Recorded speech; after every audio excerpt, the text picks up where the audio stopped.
1995 முதலில் அவர்கள் புரிந்துணர்வு ஒப்பந்தம் ஃபோர்ட் மோட்டார் மஹிந்திரா ஃபோர்ட் மோட்டர்ஸ்க்கு போட்டாங்க 1995. 1996 கலைஞர் வந்துடுறார். அந்த அம்மா போயிடுறாங்க. வேற பல குற்றச்சாட்டுகள் அந்த அம்மா மேலே. அவங்க டான்சி பின்னாடி முதல்ல அவர்கள் 40,000 தொலைக்காட்சி பெட்டிகளை, வண்ண தொலைக்காட்சி பெட்டிகளை ஊராட்சி மன்றங்களுக்கு வாங்குவதில் ஊழல் நடந்து விட்டதுன்னு சொல்லிட்டு அவர்களுக்கு 30 நாட்கள் அந்த சிறப்பு நீதிமன்றம் தண்டனை அறிவிக்கிறாங்க. ஆமாம், அந்த 30 நாட்கள் அந்த அம்மா போகிறாங்க. 21 நாள் இருக்காங்க. 21 நாள் இருந்து பெயில் கிடைச்ச பிறகு வெளியே வராங்க.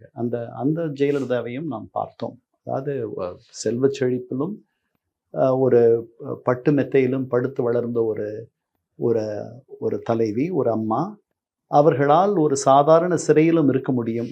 அதை அந்த சிறைக்கு அவர்களை அனுப்பி அந்த அம்மாவுக்கு காலமே அவர்களை மேலும் மேலும் கொண்டு போய் அவர்களை மேலும் அவர்கள் அதாவது இந்த உயரத்திற்கு மேல் அவர்கள் போக முடியாதுன்னு நீங்க நினைக்கும் பொழுது அதுக்கு அடுத்த உயரத்திற்கு அந்த அம்மாவால் போக முடிந்தது. அதை அந்த மக்கள் அவர்களை விரும்பினார்கள்.